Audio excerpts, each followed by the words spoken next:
Welcome everybody to our week 5. So with this week we are starting in our third shell in Blackboard, and we're moving on to our final unit, believe it or not, in 1101, which is Argument and Persuasion. This corresponds to Chapter 3.8 in your SCC textbook and the argumentation section in the 1101 Reader e-book as well. Before I get into the specifics with that, let's just go over at the top of everything here about this week. I know I had said last week that I meant to get some of those backlogged, or all the backlogged assignments, your descriptive SCC exercises, your answers to the E.B. White, and the other one, Goodbye to My Twinkie Days, I believe it was. So those are going to be coming back to you if you haven't received them yet. I'm going to say by the very latest Monday, which is probably when you guys are watching this video. So I'm talking about Monday the 17th. I had intended to get them finished by the end of this past week. Into the weekend need be. However, I was required to go into work at my I'm a tour guide at a local distillery here in St. Augustine, Florida. So I had to go into work Saturday, so that chewed up a big portion of my day that would have been spent otherwise getting rid of those backlog grades. So if you are waiting on some grades, you'll see them entered in Blackboard no later than the 17th. So later today, if you guys are watching this Monday. With that, I know some of you had issues with your narrative grades, and if you ever have an issue, you need further explanation as to why you received the grade that you got, you need to contact me and, civilly, responsibly, as a professional adult, engage me and ask me, hey, can you provide further explanation? Why did I get this grade, etc., etc. And those of you who did, just a handful of you, if that, who reached out to me, were very courteous and very professional and very mature, and I'm really appreciative that you guys were. So that's the discourse that we maintain in this class, okay?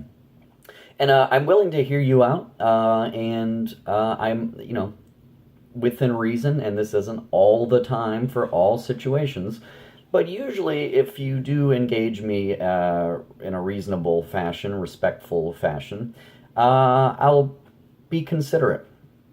I'll just leave that as it is. You could interpret what I mean by I'll be considerate, okay? Maybe you might get another point or 2 or 3 added to your grade. Now, that's not all the time in all situations, but I will hear you out. And by the way, if you and I have a negotiation over your grade via an email exchange, that is your and my and Miss Evans' business and ours alone, okay?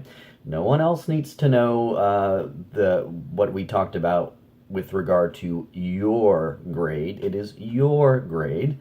Miss Evans and I are the ones helping you and instructing you. I'm the one grading you. So it involves 3 individuals whenever we discuss grade matters. Me, you, Miss Evans, and that's it. Okay? So just want to emphasize that. The narrative, if you were really successful, if you got an A, and by the way, you have a rubric with the breakdown, you will know what it says in the column, okay? An A grade has those points of explanation. A B grade in the column, same thing. C, D, F, etc., etc. Okay? Now, if you're not receiving the rubric back, and you're not receiving the point-by-point breakdown of each category, you need to let me know. I will say that this is my first time using this rubric for our class. I think it's very detailed. It leaves nothing to the imagination. I like it. So that's why I'm using it. Plus, it helps me kind of facilitate grading in a more expedient, efficient way using a rubric. So you're not always going to have comments back from me unless I am really compelled to comment some matter on your essay. If you want further commentary or explanation, you could ask for that, and I'll be happy to give it to you. You just have to remember to give me a copy of your essay, okay, via an attachment in an email, okay. So that's just how we're gonna do it. So I'm happy to talk to you privately about any concern you have, okay. So if you're really successful, you concentrated on a single moment and you conveyed to me, the reader, or the reader in general, the universal reader, why that moment was particularly meaningful, life-altering, perhaps in some way. Those of you who were the most successful did that, and only that, with clear, precise, largely error-free language, okay? Some of you are getting a little in the weeds with dialogue and things like that. If you're going to write dialogue, that's fine. You just need to know how to use it. So use our handbook, our OWL handbook, if you want to be a little more creative, as it were, with dialogue. You just need to know how to use it.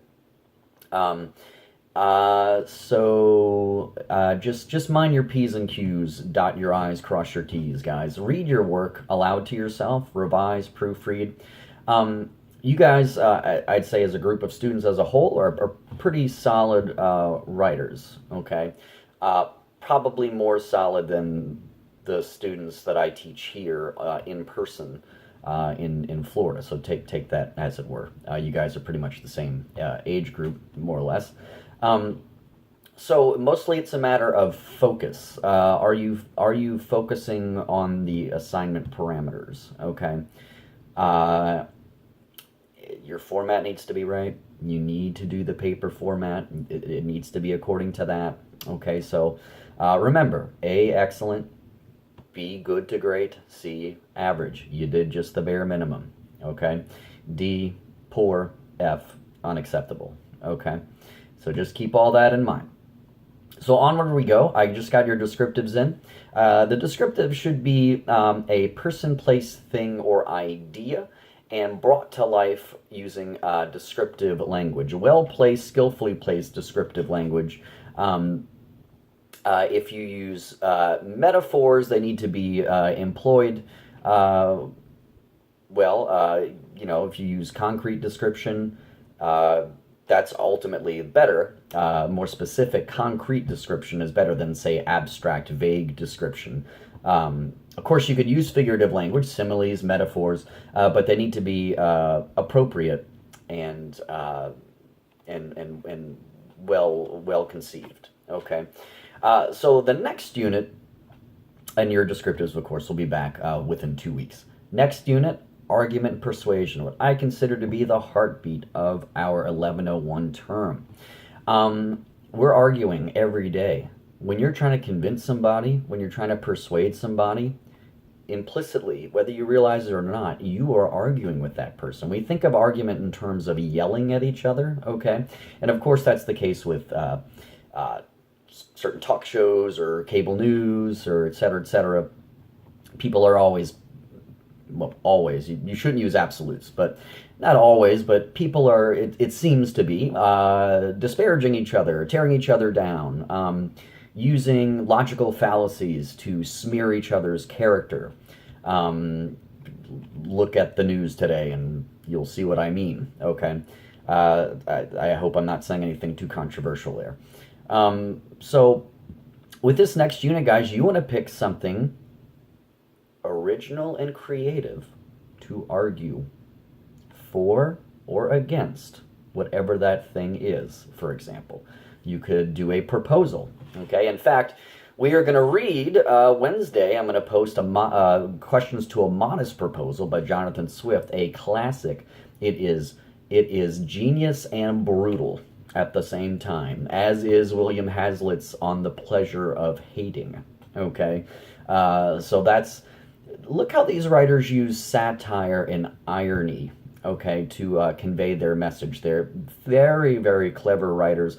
Hazlitt, in fact, is regarded as the best essayist in the English language. 19th century writer, romantic writer, Swift, 18th century writer. Sink your teeth in there. The language might be a little challenging, but these are classics, and classics are classics for a reason. Okay, it's not just some arbitrary assigning this thing's a classic just cause. Okay. There's a reason why. Okay, so I'm gonna post a discussion forum Wednesday, and you guys are gonna engage with each other based on discussion questions that I'll post. And the readings are provocative and compelling, to say the least. Okay, so we should have plenty to say with regard to them. So I would get us started reading those as soon as today, before I post the questions. And they'll be due the following Wednesday, excuse me, the 26th, okay? So your SEC questions due Sunday, the 23rd, and then the discussion forum that's going to be up as of Wednesday, that's going to be due next Wednesday, the 26th, okay? So back to topics and things like that for the argument persuasion, and I mentioned this in the announcement in Blackboard. You want to try to stay away from the really kind of tired, overused topics like abortion or marijuana legalization or the drinking age should be lowered.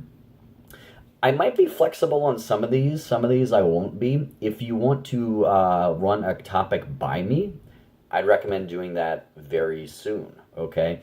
Your first argument essay is going to be due not this week, but the following week.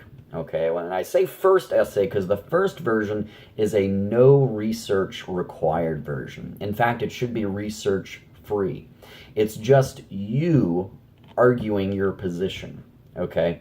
And speaking of you arguing your position, in SEC, there's a little bit about whether or not to use I. I would like you all to avoid using the first person in these next two essays, the no research required version of your argument, and then finally the MLA research version of your argument. Take I, we, us, our, my, mine, etc. out of your lexicon when you're writing these essays. The point being, when you use I, when you use a first person pronoun, it narrows the subject. You want to universalize the subject. So don't just say, hypothetically here, just for example purposes, Taylor Swift is, or I think Taylor Swift is a wonderful vocal artist. You don't need to say I think. Just say Taylor Swift is a wonderful vocal artist. The latter of the two examples makes it universal, so kind of setting it up so where anybody would think that Taylor Swift is a wonderful vocal artist. I know it's what you think. You're writing the essay after all, so don't scream up and down, call attention to yourself. Hey, this is what I think, this is what I think. We don't need to do that, okay? So you want to go with third person for these essays. So your first essay, due in 2 weeks, argument persuasion. That is you arguing without looking at any research. And then we'll introduce the research component after that. So your final essay is an MLA research essay based on the same topic, same thing as your no research required version of your essay. Okay? So you're going to be working these next two essays the same topic. Okay, so choose wisely. Come to me, email me, let me know what you want to do.